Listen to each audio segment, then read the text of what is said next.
हर हर गंगे, हर हर गंगे। तो दर्शकों, बेहद ही मनमोहक नज़ारा है। शाम का जो नज़ारा है ख़ास तौर पे हरिद्वार का, वो बेहद ही सुंदर लगता है। इस तरफ अगर आप एक नज़र घुमाएंगे तो रोशनी ही रोशनी, लोग ही लोग, इतने सारे लोग। जैसे कि कोविड होकर गया और उसके बाद यहाँ पर लोगों का इस तरह से तांता लगा है कि हर कोई सोच रहा है कि जो नेगेटिविटी, जो परेशानियाँ कोविड में हम सब ने फेस की हैं, उससे निजात पाई जाए और अपनी ज़िंदगी को एक फ्रेश स्टार्ट किया जाए। संध्या आरती का समय है। संध्या आरती के लिए बहुत सारे लोग यहाँ पर इकट्ठे हुए हैं।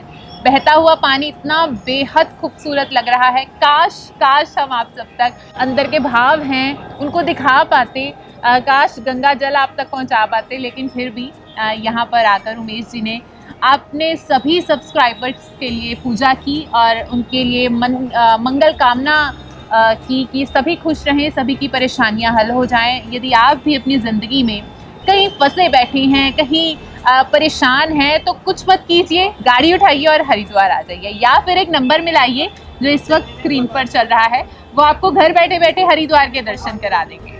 तो चलिए प्रोग्राम की शुरुआत करते हैं। हमारे साथ फिर से मौजूद हैं श्री उमेश कुमार जोशी जी। प्रोग्राम में आइए, उनका स्वागत करते हैं। जोशी जी, बहुत बहुत स्वागत है आपका। जी, थैंक यू स्माइली जी। जी, यहाँ पर उमेश जी आप आए हैं खास तौर पर, मैं बता दूं हमारे सब्सक्राइबर्स के लिए।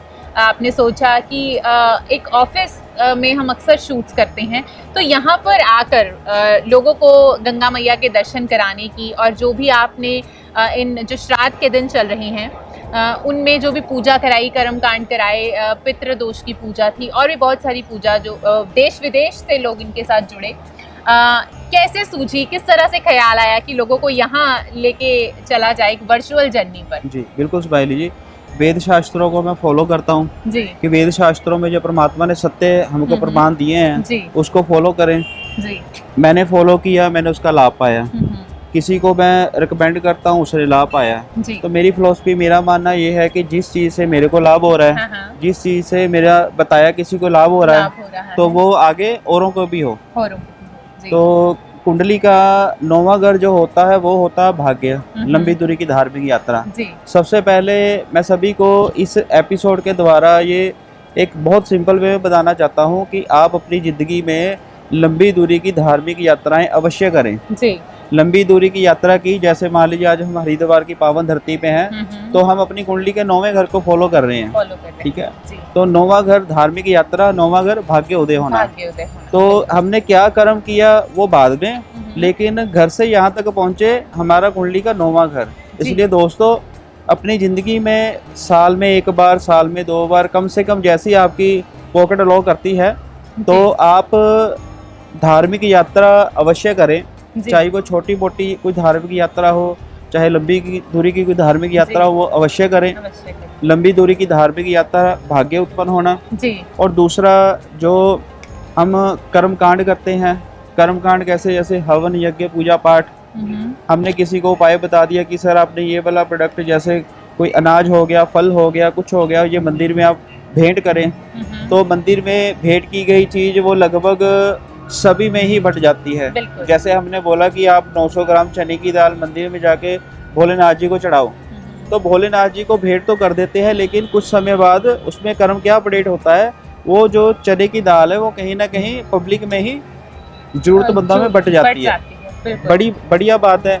लेकिन ये हवन यज्ञ का तथ्य एक बिल्कुल अलग से है कि जब हम कोई हवन पूजा पाठ करते हैं, तो हवन पूजा पाठ में दी गई सामग्री अग्नि जब हम भेंट करते हैं, तो उसमें एक मीनिंग बोलते हैं स्वाहा जी। तो वो सारा, वो अग्नि में ही सारा सिस्टम स्वाहा हो जाता है, भेंट हो जाता है। तो वो चीज़ यूज टू खाने के किसी के काम नहीं आती, मीन्स वो सीधा परमात्मा के मुख में गई। मीन्स परमात्मा को भेंट करने के 2 नियम हैं। एक जो हम मीन्स मंदिरों में या धार्मिक जगहों पे चीज़ हम देते हैं, वो भेंट करने के बाद जरूरतमंदों में ही बट जाती है। लेकिन हवन यज्ञ जब हम करते हैं, तो हवन यज्ञ की मान्यता में वो अग्नि का जो हवन यज्ञ देवता है, वो समझ लो देवताओं का मुख है, कि हवन यज्ञ में डाली गई आहुतियाँ देवताओं के मुख में सीधा जाती हैं जी। तो इसलिए हवन यज्ञ में दी गई आहुतियाँ सीधा प्रभु को ही मिलती हैं। जब ऐसे हम पावन जगहों पे जी हम कर्मकांड करते हैं, कर्मकांड। कोई पूजा पाठ करवाते जी। हैं, तो सबसे पहले ब्राह्मण ब्रह्मा का रूप, तो ब्राह्मण की पूजा हमसे हो जाती है। जी। हमारी कमाई का जो दसवंध अच्छी जगह पे लगता है। तो मेरा तो सोच ये कहती है कि राहु देव कहते हैं कि अगर मेरे को खुश रखना चाहते हो तो धार्मिक जगहों पे जितने आप कर्मकांड करोगे, और उत्तराखंड के वैसे ही मालिक राहु देव है, तो उनकी नगरी में जब आके हम कर्म करते हैं तो राहु देव अपनी अपार कृपा पर्सन पे रखते हैं। तो इसलिए अकेला अपने लिए जीना, अपने कार्य में ही व्यस्त रहना, मैं उसको अच्छा नहीं मानता। बिल्कुल। इस दुनिया में आए हैं, इन हाथों से अपनी तो केयर करनी है, अपने परिवार की तो केयर करनी है। अगर साथ में हम सामाजिक तौर, सोशल दायरा और परमात्मा का दायरा जिससे हमको मिलता है, अगर उसके लिए कुछ हम कर दें वो बढ़िया बात है। बढ़िया बात है, बिल्कुल। और बिल्कुल लाइव आरती इस टाइम माँ गंगा की चल रही है। बहुत ही आप लोग बेहद लकी महसूस करते होंगे, जैसे कि मैं बहुत ज़्यादा लकी महसूस करती हूँ। घर के काम, दर्शकों, सामाजिक काम, सोशल, हमारी जो करैक्टर्स हमें ईश्वर ने दिए हैं वो कभी ख़त्म नहीं होंगे। उनमें से वक्त को चुरा कर अपने लिए रखिए। माँ Bhagwati astro and research centre पे ज़रूर विज़िट कीजिए यदि आप भी इस तरह की खूबसूरत धार्मिक और आध्यात्मिक जर्नी पर जाना चाहते हैं जिस तरह से हम जा रहे हैं। शुरुआत तो की थी एक प्रोग्राम बनाकर, लेकिन ये सिलसिला इतना खूबसूरत होता चल रहा है कि अब ऐसा लगता है कि जो भी उमेश जी बताते हैं वो हम हमारी पूरी टीम की बात करें, वो अपनी निजी ज़िंदगी में हम उसको अप्लाई भी करते हैं और इनक्रेडिबल रिजल्ट्स, इनक्रेडिबल परिणाम हैं वो हमें देखने को मिलते हैं। तो फिलहाल आरती की आवाज़ आप तक पहुंच रही है।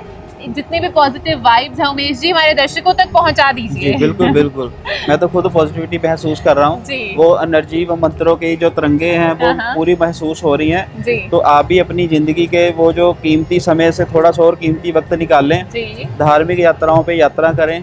धर्म है तो कर्म है, कर्म है तो धर्म है, इस नियम को माने।